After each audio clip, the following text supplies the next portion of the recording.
tänane külaline on ettevõtja ja maailmarändur, kes otsib pidevalt uusi võimalusi, et asju juurde õppida.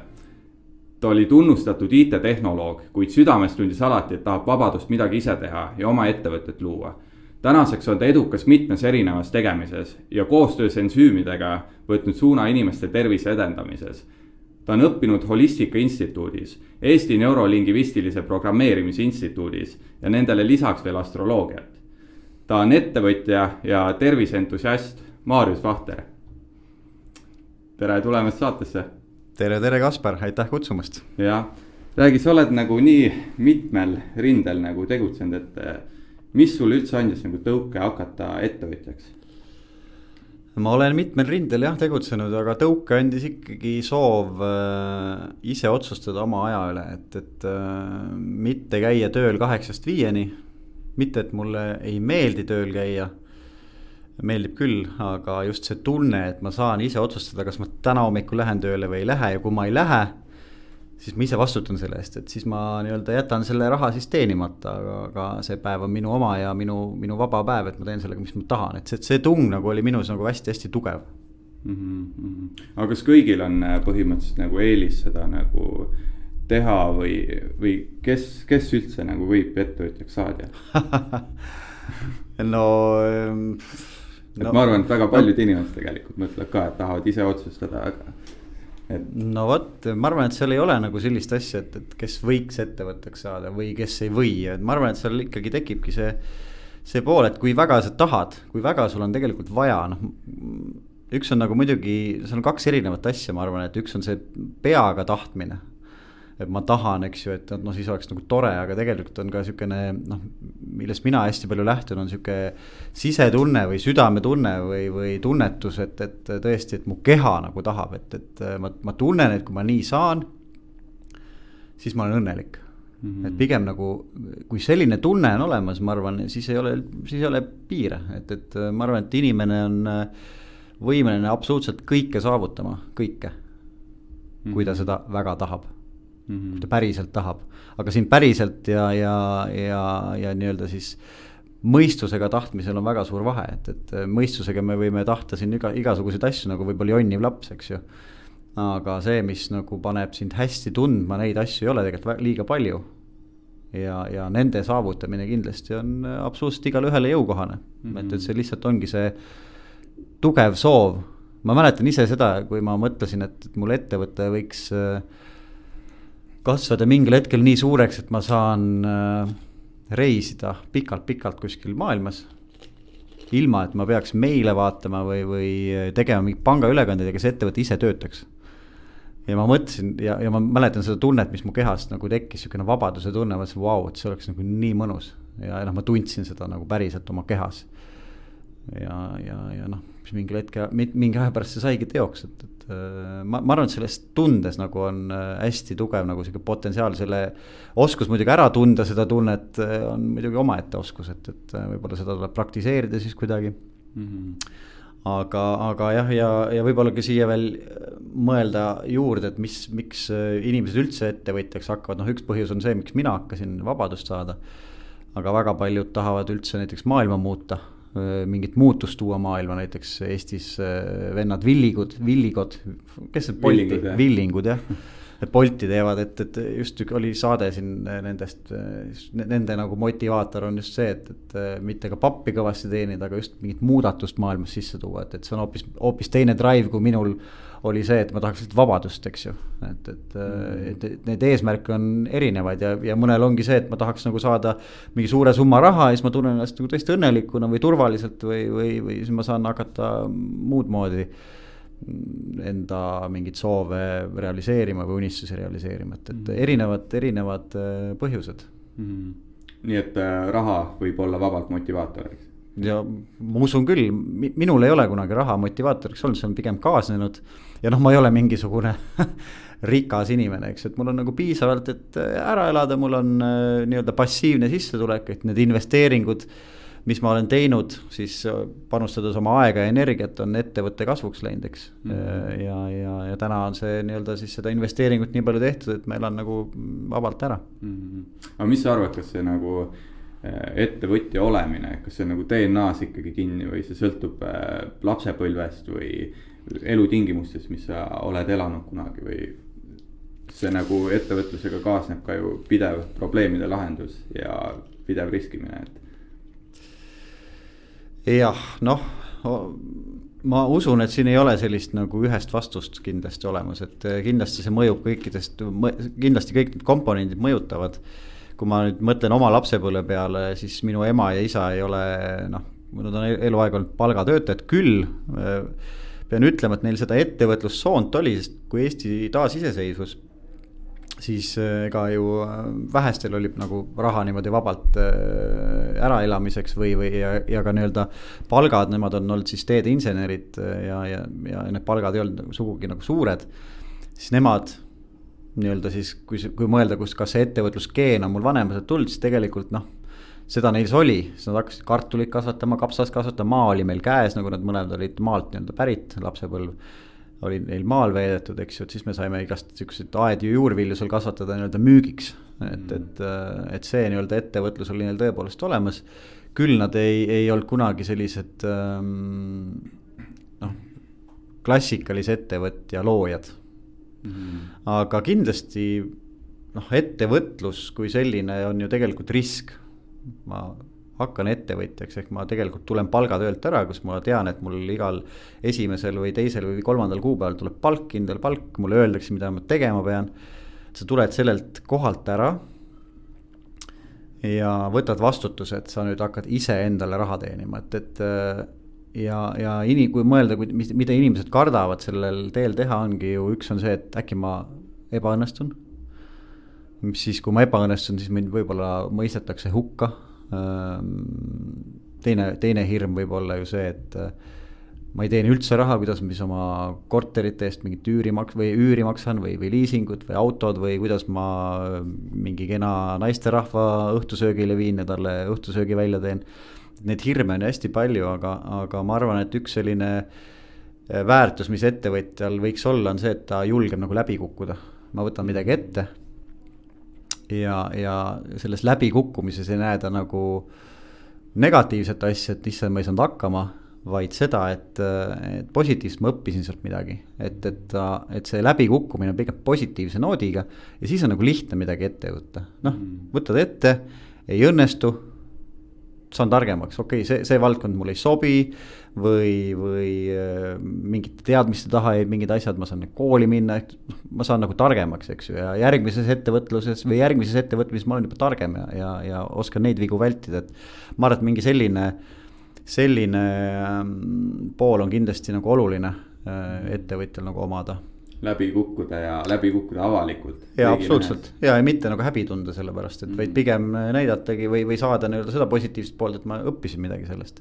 USA-s on ju palju räägitud see pool ka, et laenu sa saad ettevõtluseks siis, kui sa oled ühe firma pankrot jäänud, sul on kogemus. Ja absoluutselt, algul lähed seal tegema, see on väga-väga raske, see on ju hästi inimlik, et kui sa oled noore inimesena hakkad midagi tegema, siis sul ju elukogemus puudub. Ja nüüd, kui mingit eriti suuremat ettevõtet sa tahad finantseerida mingi laenuga, siis on ju iseenesest hästi inimlik nagu küsida, et aga oled sa kindel, et sa tead, mida sa teed, et noh, sul ei ole ju tegelikult seda läbikukkumise kogemust. Sa ei ole oma vigadest saanud veel õppida. Tundub loogiline. Tundub. Aga millega nagu üks alustav ettevõtja üldse nagu peab arvestama, kui mõte tekib ja on idee olemas, mida teha, et aga mis on nagu kindel asi, mida peab nagu arvestama? No esimene soovitus, mis mina nagu ütlen, on jälle see sama tunne, kui see, mida sa tegema hakkad, meeldib sulle, et see on nagu, see on sinu kirg, siis see ongi see põhiline asi minu meelest, et sulle peab meeldima sellega tegeleda, isegi kui sa võid mõelda selle peale, et palju mul siin seda turgu on ja noh, aga kui sulle meeldib seda teha, siis peaaegu garanteeritud on see, et sa leiad inimesed, kas või mingid niši inimesed, väikse grupi, kes on nõus võib-olla sinu töö eest siis palju rohkem maksma, kui võib-olla massi toota. Aga kui sa teed kirega, siis sinna tulevad inimesed, kes tahavad sinult seda nii-öelda teenust või toodet või mida iganes osta. Sa oled ju ühest ettevõttest ka tegelikult välja hüpanud, eks? et ehitanud selle üles ja pannud tiimi taha sinna ja et millal on sihuke õige otsus seda teha, et igaüks ei peagi seda tegelikult tegema, aga kas see tuli sul tegelikult nagu tahtest enam seda mitte teha või miks nagu tekib? No mul ammendus täielikult, mul oli on see soojuspumpade ettevõte Ait Nord. Lihtsalt mis mulle selle töö juures väga meeldis, üks oli, et ma olin seal tegevjuht küll, eks, aga mulle väga-väga meeldis selle töö juures, mis mulle tegelikult sellist nagu kirge tekitas seal juures oli see, et ma sain ise koostada nüüd hüdraulikaskeeme, ehitada soojuspumbasüsteeme, mida Eestis kunagi veel ehitatud ei olnud, projekteeritud ei olnud. Et see oli väga-väga põnev minu jaoks ja kui mingil hetkel ma tundsin, et see kõik on ammendunud, mul ei ole midagi uut enam teha. Ma tõesti käin ainult seal ettevõte kasvab või ma ütlen, et minu jaoks võib-olla ettevõtte kasvatamine ei ole põnev. Minu jaoks on põnev see, et ma saan ettevõtte käima, et ma näen, et sellel tekib juba kasvupotentsiaal ja siis hakkab nagu ammendama, et siis ma nagu tahaksin midagi muud, et mulle nagu, ma ei ole nagu selles mõttes võib-olla tüüpiline tegevjuht, kes võtab mingi ettevõtte üle ja hakkab seda kasvatama lihtsalt nagu rahaliselt või tekitama nagu suuremaid käibeid ja turuosa, et see on minu jaoks üliigav.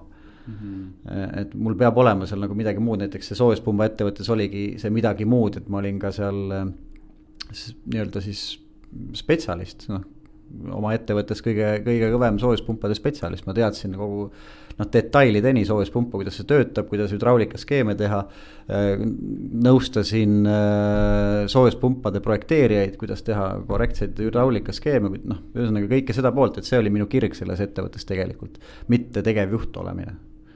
Et ettevõtja peab teadma enda tegevuses põhimõtteliselt otsast lõpuni kõike või? Ma ei ütle nii, see on lihtsalt minu kiiks. Et ma ei arva, et peab teadma, et ma ütlen neid nüansse või kuidas inimesed ettevõtlust teevad on nagu tohutult palju erinevaid, et see on lihtsalt minu kiiks, et ma tõesti tahan mingit osa sellest ettevõtlusest teada, et või see, millega ma tegelen, et ma tahan nagu teada suhteliselt ikkagi sügavuti, täpselt nagu siis nende ensüümide ja soolepuhastusega, et kui ma selle peale sattusin, siis ma kohe tellisin mingid raamatud omale ja hakkasin nii-öelda ennast siis harima kogu selle minu jaoks täiesti uue teemaga, et mulle lihtsalt väga meeldis seda jällegi ammutada, ma tahtsin teada, kuidas töötab siis organism, miks see toode töötab nii, nagu ta töötab ja nii edasi, et ma tahtsin alati mingit sugust teaduslikku põhjust sinna taha enda jaoks. Aga kas kui ettevõtja nagu otseselt ei pea õppima nagu koolis nende asjade kohta, eks, aga kas nagu tööline tegelikult või töötaja nagu peaks seda tegema või kui valida omale tiimi inimesi? Mis sa mõtled koolis, et kas ta peaks olema erialase haridusega? Jaa, just, et kui ütleme näiteks, et hüppasidki IT pealt soojuspumpade peale, eks soojuspumpade pealt läksid seal tervisetoodete peale, et nagu mis selleks nagu teadmist selleks vaja on? Ma ütlen veel kord, ma arvan, et julgust läbi kukkuda. Kui seal muud ei olegi, ma arvan, et ei pea töötaja ka, kelle ma võtan tööle või ei pea teadma nüüd erialaselt. Loomulikult on töökohti, kus pead, sa ei saa arstiks minna, näiteks ma ei saa arstiks minna täna, et see ei ole võimalik, ma pean ikkagi kooli läbi tegema ja ma ei saa tuumafüüsikuks minna, eks ju, et ikkagi mingi, mis vajavad väga spetsiifilist nagu teadmist, seal ei ole võimalik, et sa lähed nagu spetsialistiks, kuigi ettevõtjana võib vabalt asutada mingi erakliiniku, et ma ei pea teadma seal, kuidas detailselt mingisugused organid töötavad või mis on seal verenäitude mingid tasakaalud ja see ei ole ju ettevõtjana nagu oluline, eks ju, ma võin nagu sealt seda nagu siis kaasa tudeerida, et lihtsalt enda nagu uudishimu rahuldada või enda seda kiiksu siis rahuldada, et ma tahan nagu mingis osas ka spetsialist olla, aga ettevõtte asutamiseks ju seda otseselt vaja ei ole, et kõike saab õppida ja täpselt samamoodi töötajatega, minul on nagu pigem ma vaatan töötajaid selle baasilt, et vähemalt üritan seda teha. Alati see ei õnnestu, aga kellega mul on lihtsalt hea koos olla see 8 tundi päevas siis või mis need tööpäevad on. Me ise teeme küll siin 6-tunniseid uues ettevõttes ja reed on isegi selline pool vaba päev, et aga ikkagi pikk aeg päevast ja kui mul selle inimesega meeldib koos olla, siis ma usun, et kõik on nagu võimalik, et ta ei pea olema spetsialist, ta saab selleks saada. Aga mis viis ühe IT-mehe siis tervise valdkonna juurde üldse, et kuidas see algus sai kõik? No jah, ma olin soojuspumbamees siis vahepeal on ju, et IT-mehest soojuspumbaks ja soojuspumbameheks ja siis nagu tervisevaldkonda. No enda kogemus selle puhastusega ja kuna ma olin tegelikult selline 1,5–2 aastat juba tundnud, et mulle see soojuspumba asi ta ei anna mulle emotsionaalselt midagi enam. Ja ma olin tegelikult vahepeal isegi suhteliselt nagu stressis sellest, et ma nagu teen tööd, mis mulle emotsionaalselt ei anna midagi tagasi, et jah, ta andis mulle sissetulekut, mille üle ma olin väga tänulik, aga tahtsin nagu midagi uut ja mul ei olnud aimu ka, mis see uus on. Ja kui ma lasin sellest vabaks sellest, et ma pean igal juhul leidma, siis reisides Taimaale, Kopangani saar, kes võib-olla on käinud, see on hästi kuulus full moon partide poolest ja teine pool saart on siis hästi kuulus just selline esoteerilised praktikad, seal mediteerimine, jooga, kõik võimalikud nii-öelda siis sellised esoteerilised pooled, et võib-olla inimesed on seal siis käinud ja ka juba teavad, mis saar see on, aga mina siis seal reisisin 2 aastat järjest juba. Kui sattusin ühele üritusele, saunaplats, kus saab saunas käia, õhtul on seal sellised lõkked veel, kus saab ümber lõkke istuda ja mõnus selline psühhodeelne muusika mängib ja kes teeb seal kanepit ja kes kuulab seal kongi ja ühe tuttava Hiina naisterahvaga siis seal veetsime õhtut ja vaatan, et tema vaatab oma telefonist pilte. Need pildid olid sellised nagu organid katseklaasist. Vaata tead, need piirituse sees, mis pannakse ja siis õljuvad seal sellised nagu need olid nagu mingid soolestikud või mingid, ma ei saanud nagu aru, mis asi need on. Ma küsisin, mida sa vaatad? See on inimese väljaheide. Kuidas ta siukse kujuga on? Ja see on see puhastus, et ma eelmine aasta sulle rääkisin, oota me mehega teeme, meil on seal Hiinas on retriidikeskus ja kasutame sellist nagu puhastuskomplekti ja siis tulebki siuksed jääkained välja. Ja ta lisas veel, et see on nagu 1-päevane ka ja ma ei kunagi ühtegi mingit detoxit, puhastust, midagi teinud elus. Mulle tundusid nad alati sellised pikad ja lohisevad ja ma olen siuke mõnes mõttes kärsitu inimene, et mingi 2 nädalat mingit asja teha, ma unustan lihtsalt ära vahepeal mingeid asju võtta. Mis on 1 päev ja siuksed asjad tulevad välja, et väga põnev. Küsisin, kas teil on kaasas ka seda komplekti, ütles, et on. Leppisin siis päeva kokku. Tegin ettevalmistuspäevad läbi, läksin nende juurde, siis nad aitasid mul kõik need segud ja värgid, ütlesid, kuidas see asi kõik käib. Õhtul andsid mulle siis, see on terve päevane projekt nagu, et 1 päev ta võtab tõesti aega. Andsid mulle õhtul korvi kaasa, ütlesid nii, et nüüd hommikul tuleb häda, siis mitte ei lase potti, vaid lasid sinna korvi. Ja siis selle sisu paned kuskile, saad nagu laiali tõmmata, et on nagu siuke kile sees, siis sa näed täpselt seda sama pilti, mis sa nagu minu telefonist nägid, sul on ta muidugi siis nagu oma moodi on ju, aga sealt ta tuleb. Väga põnev ja tõepoolest, kui hommikul mul häda tekkis, siis läksin põnevusega sinna poti peale, võin korvi alla ja see tuli nagu täis, see oli nagu meeter pikk, mis mul sealt seest välja tuli. Ja see oli nagu täiesti pekkis ja see oli nagu soolestiku kujuga ja seal kõik need nagu jämesooles on sellised nagu soolekurrud, eks ju, või sellised nagu paunad, see on seal kõik näha ilusti, tõesti toob välja mingit rasva ja mingit mustust, kõik oli seal sees ja pluss see nagu pärast seda, kui see kõik mult välja tuli ka, et see nagu siuke kergustunne nagu oleks tükk aega vee all olnud, eks ju, ja tunned, et apnik hakkab otsa, mis tuled sinna vee peale, siis hea tunne nagu tõmmata, täpselt samasugune tunne tekkis veel. Ja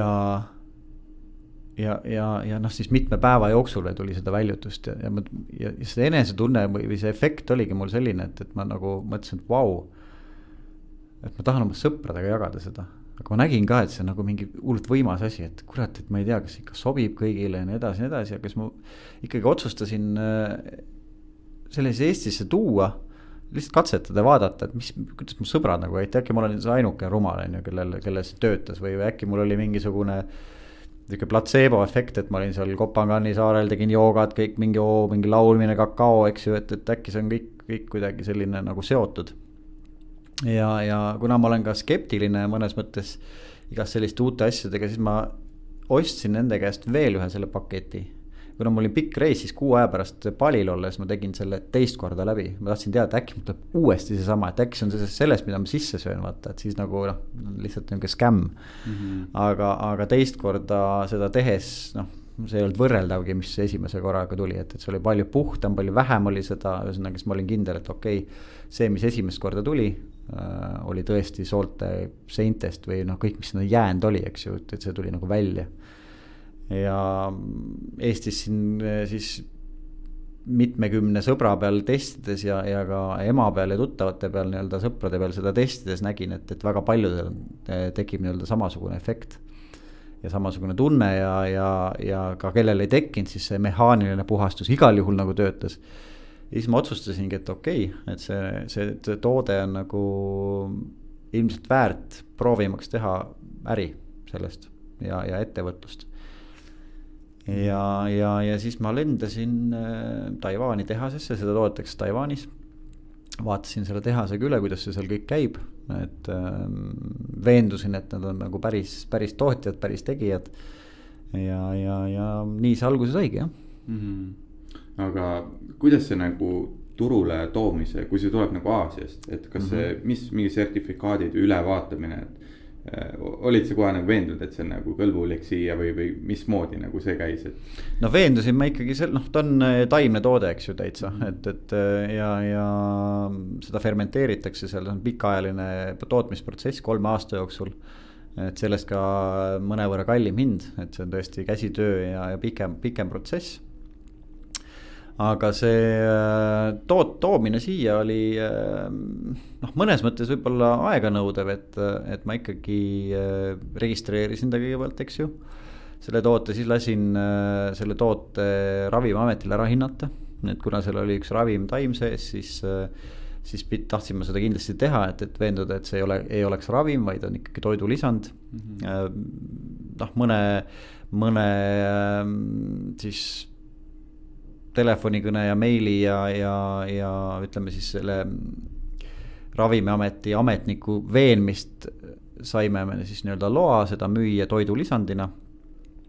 Temal oligi, seal on üks ravim taim sees, et seal jah, et ta tahtis kindel olla, et see ei oleks nagu ravim. Et seda veendumust ta nagu soovis, seda me siis seda veensime ja nüüd ta on siis nii-öelda registreerituna. Ja kõik need tooted, kus on ravim taim sees, on samamoodi nagu siis selle nagu poole läbi käinud. Ja muidu nad on kõik registreeritud ja tegelikult väga keeruline protsess on natuke aeganõudev küll, sest et kõik kirjad ja vastused on ju teadupoolest 30 päevas nii-öelda vastamisajaga.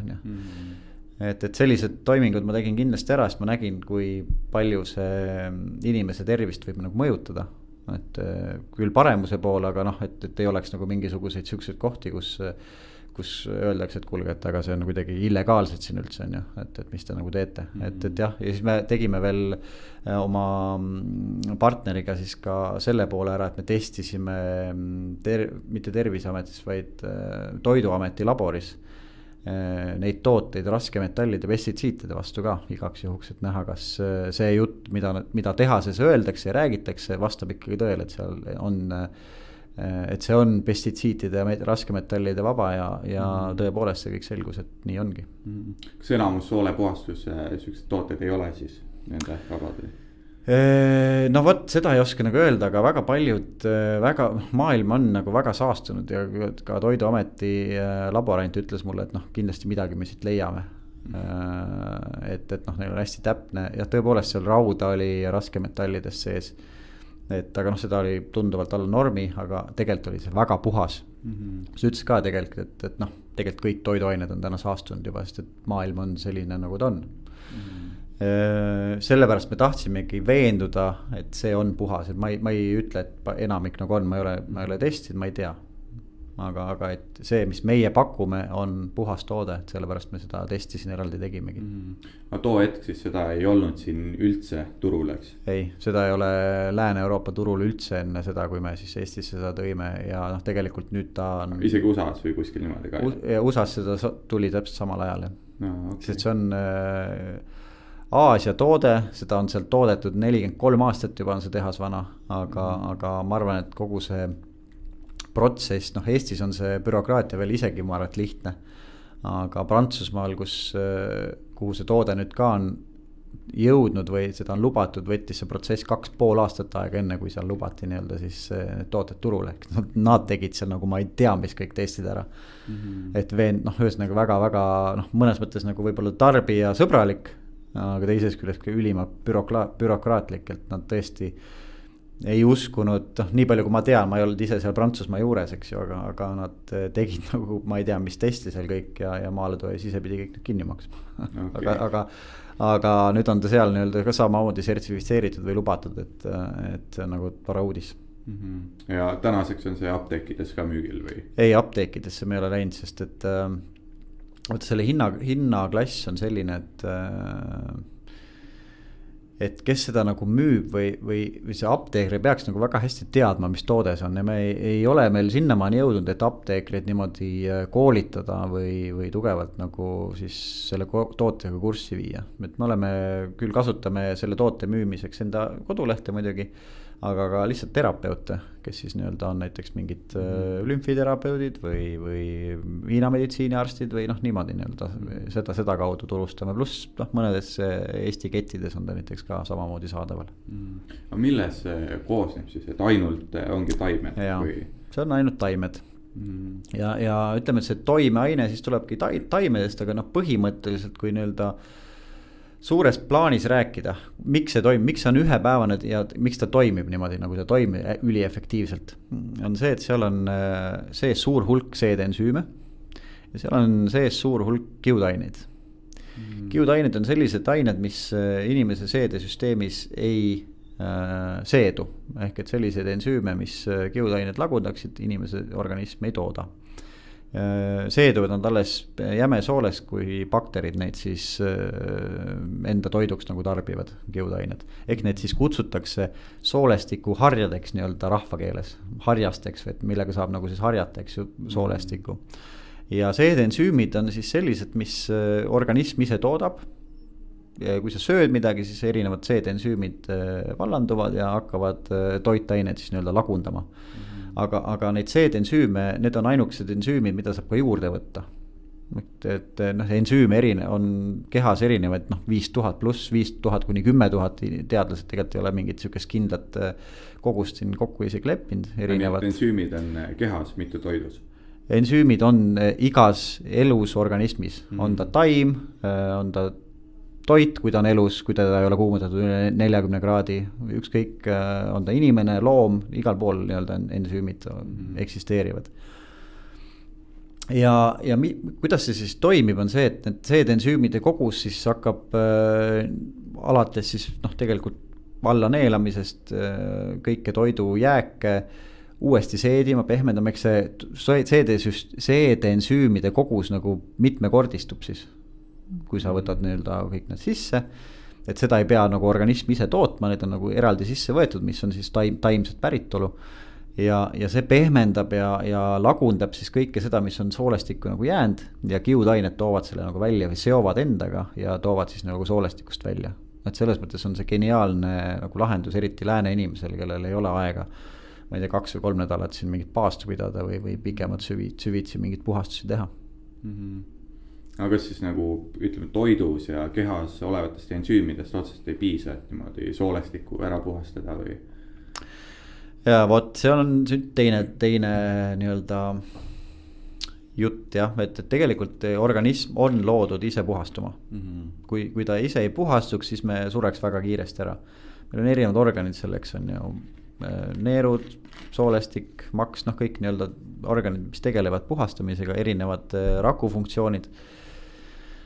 Aga siin on nüüd mitu põhjust, miks inimese organism täna ei saa nagu hästi hakkama sellega ja miks on vaja abikäsi nagu anda. Mina pean kõige suuremaks põhjuseks seda, et meie iga päev või see keskkond, milles me nagu elame, on väga stressirikas. Mis juhtub siis inimese kehaga, kui inimene on stressis? on selline tore närv inimese süsteemis nagu uit närv, nervus vagus, mis siis nii-öelda reguleerib inimese valmisolekut, kas olla võitle või põgene funktsioonis või siis rahulikult nii-öelda seedi funktsioonis, seedi toitu funktsioonis. Aga see keskkond, kus me oleme, loeme pidevalt häirivaid uudiseid, meil on mingid konfliktid siin, kas vaktsineeritud, vaktsineerimata inimesed on teise peale kurjad, eks ju, pidev sihuke stressifoon. Kas ma saan palga õigel ajal kätte, kas mul on piisavalt, et laen ära maksta. Kurat, naabrimehel on ägedam maja või ägedam auto, ma tahaks tegelikult ka sellist, sest muidu ma tulen ennast ebapiisavalt. Seks on naisega halb, ma ei tea, naine on stressis, sest lapsed karjuvad kodus, see tekitab pidevalt sellist stressi, mis tähendab seda, et närvisüsteem on pidevalt sümpaatilises olekus, ehk ma olen pidevalt selles kohas, kus ma olen valmis ründama, põgenema, kogu aeg on stressis, mis tähendab seda, et siseorganitest viiakse hästi palju verd jäsemetesse, pähe, aiu ja siseorganid, mis siis peaksid tegema seedimisega, keha puhastamisega, mürkainete välja viimisega, lihtsalt ei saa nii palju energiat, kui neil vaja oleks. Ja see hakkab siis nii-öelda kumuleeruma ja mingil hetkel lihtsalt see kõik see jama kogunebki nii-öelda seedesüsteemi või siis maksa või siis neerudesse. Ühesõnaga tekivad neerukivid, maksa või sapikivid, soolestik nii-öelda ummistub. Sellele ei aita üldse kaasa see, et siis me sööme ebatervislikult. Me sööme liiga palju rasva, see rasv maitseb meile. Aga rasv, mis nii-öelda rasva lõhustab, on sapp. Aga kui rasv on liiga palju, siis sappi lihtsalt ei tule nii palju, siis sapp või see rasv läheb mööda soolestikku edasi. Kui sa võtad nüüd searasva, eks ju, mismoodi siis ta pindadele kinni jääb. Ega seal soolestikust teistmoodi ole, ta lihtsalt hakkabki nii-öelda vaikselt sinna nii-öelda kogunema jälle, et ta ei saa seal liikuda normaalselt. Aga kas see kehtib ka kasulika rasva puhul? Jaa, absoluutselt. Täpselt samamoodi on veganid või taimetoitlused söövad liiga palju rasva. Pähklites on ju pähkel koosnebki hästi palju rasvast, vaata.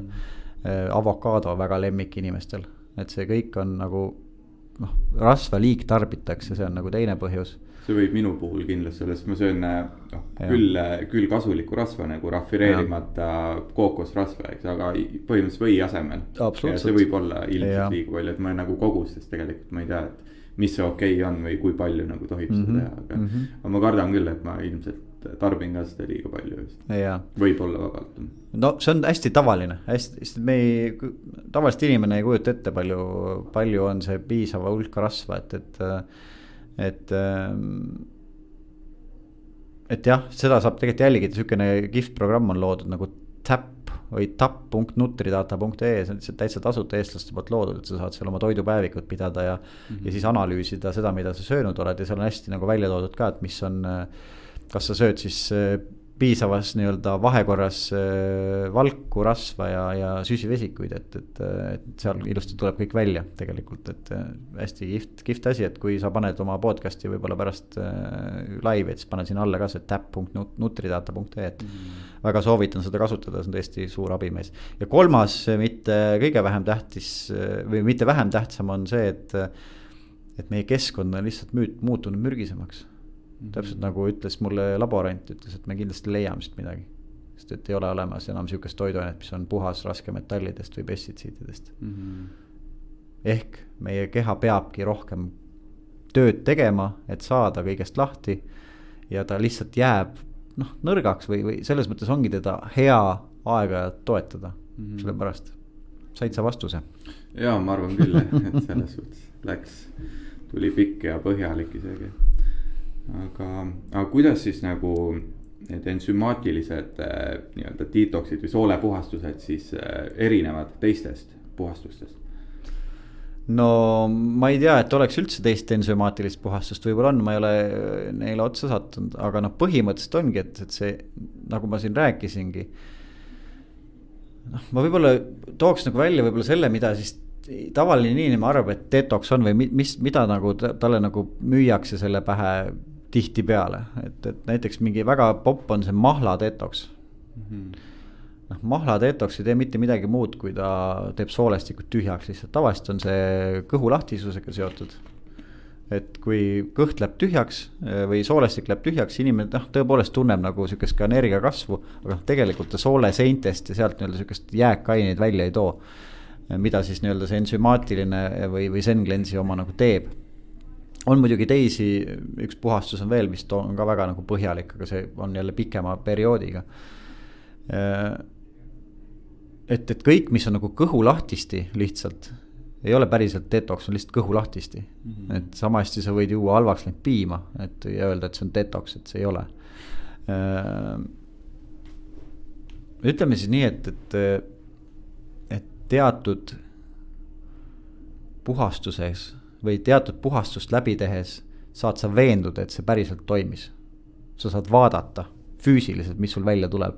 Maksapuhastusest näiteks tuleb maksaliiva, osad tuleb või mitte maksaliiva, sapiliiva, osad tuleb sapikive välja, et sa saad nagu veenduda, et see töötab. Kui sa jood mingit sapiteed 2 nädalat, siis tegelikult sa ei tea. Sul võib-olla läheb natuke mingid näitajad paremaks, kui neid on võimalik mõõta, võib-olla mitte. Aga mulle mehena oli see nagu ülioluline. Ma päriselt saingi vaadata, et see töötab ja selle ensümaatilise Zen-Cleanse puhastusega sa saad selles veenduda, et mehaaniliselt puhastus töötab ja sa oled saanud sita välja oma organismist. Et teised põhimõtteliselt teevad nii-öelda soolestiku sees puhtaks, aga see ensümaatiline siis ta imendub läbi soolestiku või mismoodi see? See ensümaatiline pehmendabki kõik selle jääkaine, mis on soole seinte külge sattunud ja see tuuakse nagu välja. Teine teeb lihtsalt kõhu lahti, täpselt nagu kõhu lahtisus, eks ju. Ta toob selle nagu lahtise osa kõik sealt välja. Aga ta ei pehmenda mitte midagi. Ei, ta ei tee, ja. Aga muidugi pikk veepaast täpselt samamoodi toob kõike välja. Ütleme seal 10, 12, 14 päeva juba veepaast on ka väga-väga põhjalik puhastus. 2-3 päeva. See on, annab jälle mingi boost'i sulle vaata, aga ta tegelikult ei puhasta sul soolestikku niimoodi jääkainetest või teisi organeid. Muidugi ta paastu, see ei ole küll reegel, mida nüüd kõigile siin kuulutada, aga kui paast sobib, siis seda on aeg-ajalt ikka väga mõnus teha. Ta annab nagu siukse hea energia ja kahjulikke tagajärgi paastuga need on ikka väga harvad ja väga teatud inimesed ei tohiks seda teha, eks, aga seda peab juba siis perearstiga juba konsulteerima, et mina ei ole siin inimene, kes seda soovitab või mitte. Jah, ma olen teinud 50 tundi paastu ja ainus asi, mis selle ära rikkus, oli see lõpuks, et mis selle nii-öelda tegi kahjulikuks, oli see, et ma ei söönud mingi kuu aega pärast seda hommikusööki enam. Mul ei olnud isu enam süüa hommikusööki. Aga põhimõtteliselt soole puhastus siis ensümaatiline, kas ta siis puhastab tegelikult kogu organismi või et nagu kui ütleme fasting ju tekib see autofaagia nii-öelda moment, et kuidas seda võrreldes nii-öelda? Ja samamoodi me olemegi teinud ka selle puhastusega niimoodi, et on üks päev on siis võtad selle kõik, mis seal sees on, võtad sisse, sul mingisugust kõhutühjust või tühja kõhutunnet ei teki, seda on tegelikult palju, sul kõht on tegelikult füüsiliselt täis, tunned. Ka kõige skeptilisemad inimesed on öelnud, et tegelikult seda on päris lihtne teha, et tõesti. Ja oota, tuleta mulle meelde, mis sa kus ma hakkasin. Kas ta puhastab kogu organismi? Jaa, just. Soolestiku puhastamine on selles mõttes nagu väga, väga tark tegu. Et kui soolestik on puhas, see autofaagia teema. Ja siis ma olen soovitanud 2 päeva hiljem või 2 järgnevat päeva olla kas mahla peal või siis teha mingi juurviljapuljongit endale. Et autofaagia aktiveerub hästi tugevalt siis, kui on energiapuudus kehas. Ja pärast seda puhastust on 2 päeva suhteliselt lihtne olla mahla või puljongi peal ja muidugi vett ka juua. Ehk siis need 2 päeva tegelikult tekitavad hästi tugevalt selle autofaagia efekti ka, et siis saabki nii-öelda ka rakud iseenesest saavad iseennast seestpoolt puhastada palju efektiivsemalt, kui nad muidu seda teevad. Aga soolestiku puhastus veel, mis ma tahtsin, mõte jäi pooleli, on selles mõttes hästi tark ja geniaalne otsus, kui inimene selle teeb, sest et läbi soolestiku toimub ju kõik imendumine. Ja kui organism saab kätte kõik vajalikku toidust, mida ta sööb, siis esiteks väheneb söögiisu, kui ta ei ole just seotud psühholoogilise nii-öelda vajadusega, ehk et ma tahan mingit õnnehormooni sealt saada ja stressi vastu, eks ma hakkan näksima, aga noh, tegelikult toiduisu langeb, sest et kõik vajalikud mikro-makrotoitained saab organism kätte, kui on soolestik puhas. Ja kui kõik need mikro-makrotoitained on kehas esindatud, siis keha saab ju ka tervendada ennast palju paremini. Ehk see, kui tal on kõik vajalikud tööriistad olemas, tervendab iseenesest juba keha. Et Hiina meditsiinis on ka üks põhiteese, mida nad ütlevad, et kui seedimine on korras, siis saab keha jagu igasugusest haigusest. See mõjutab siis immuunsust. Absoluutselt kõike. Sest kui sa sööd ja peensoole kaudu tuleb sul imenduvad kõik vajalikud ained, siis keha saab töötada nii, nagu ta on loodud. Kõige efektiivsemalt.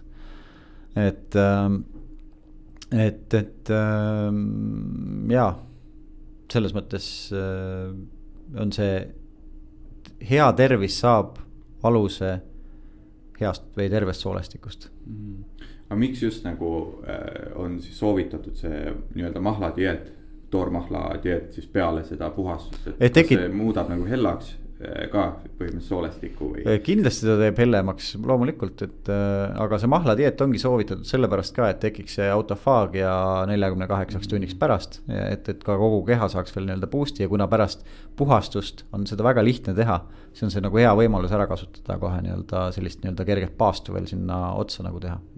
Sellepärast, et kui minna ainult selle peale, et füüsiliselt soolestik ära puhastada, siis seda 2 päeva paastu ei pea tegelikult tegema, aga kuna seda on üldiselt lihtne ellu viia inimesel, siis me oleme seda soovitanud, sest see annab nagu veel parema tulemuse.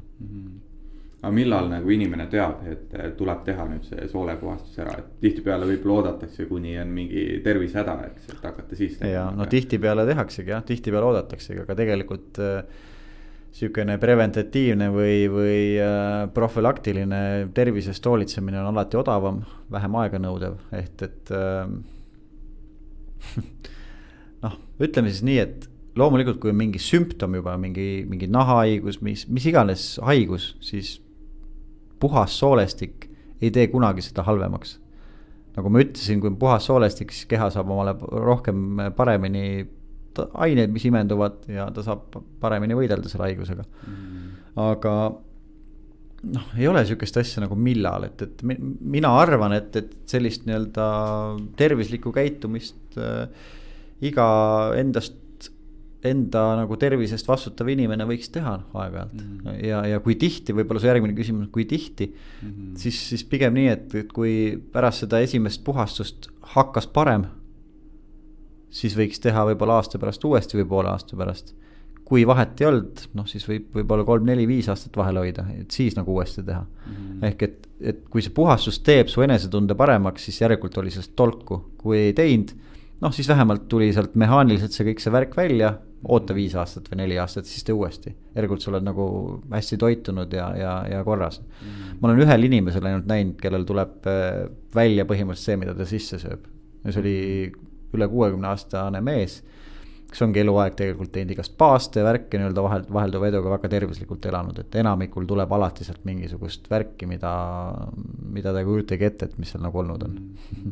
Seda on põhimõtteliselt võimalik ka nii testida, et teed enne paastu näiteks paar päeva, et soolestik täiesti tühjaks ja siis teed selle. Saab jah, me isegi soovitamegi ju, et see oleks nagu võimalikult efektiivne, ongi see 2 ettevalmistuspäeva, et süüa kiirelt seeditavaid asju, vältida liha, nisu ja muna.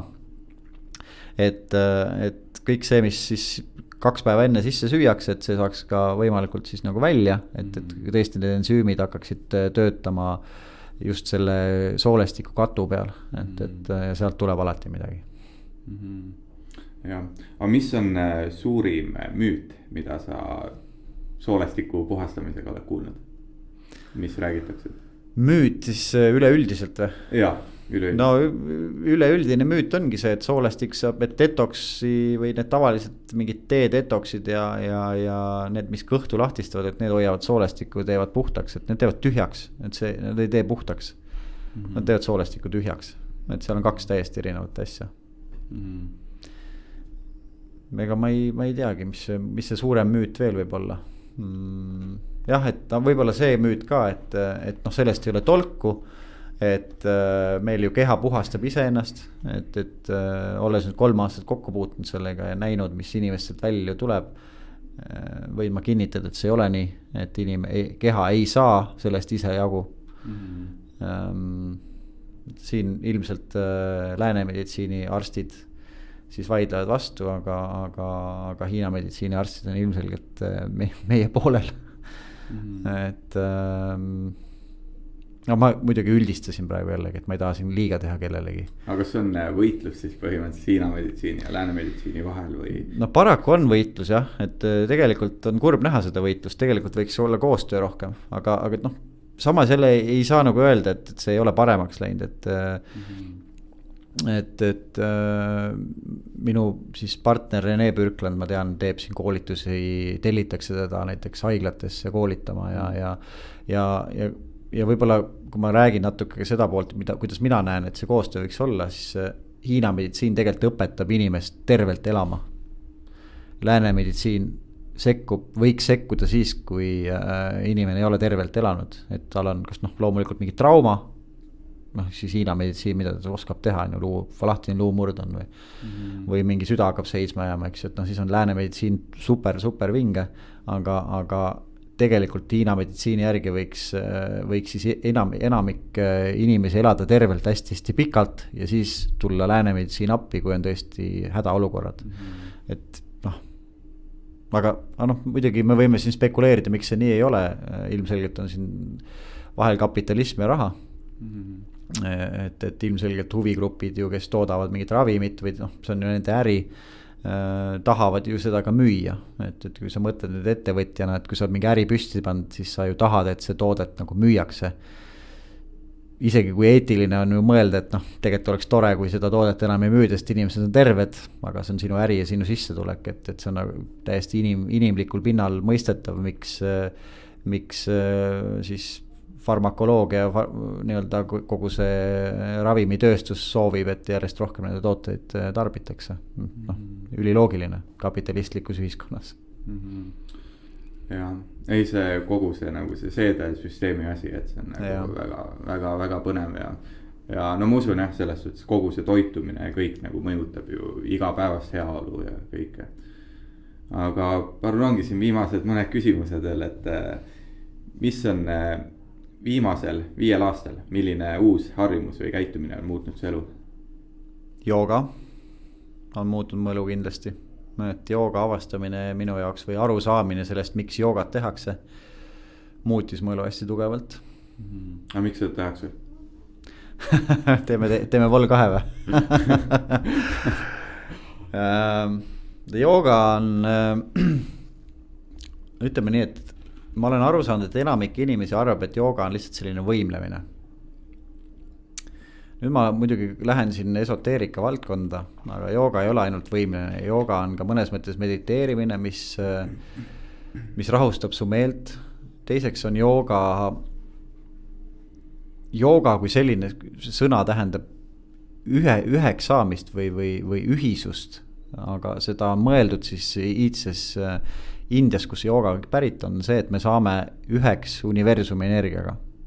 Ehk et see mõte, et nii nagu taevas nõnda ka all, ehk et me kõik replitseerime nii-öelda lihtsalt suuremas mastaabis seda oma olemust, eks ju, nagu sa hakkad kõige väiksemast osast võtma, jõudes universumist, siis tõenäoliselt me toimime, need toimemehhanismid on sarnased. Ja jooga siis ütlebki, et annab võimaluse nii-öelda keskenduda siis mingile teatud sagedusele või energiale, mida sul nagu vaja on, näiteks enesekindlust või loovust või mida iganes ja tehes siis nii-öelda neid poose või asanaid, nagu neid seal nimetatakse, saad sa tegelikult seda endasse juurde ammutada lihtsalt sellega, et sa teed mingeid harjutusi hommikuti. Et siuke enese teadvelolek.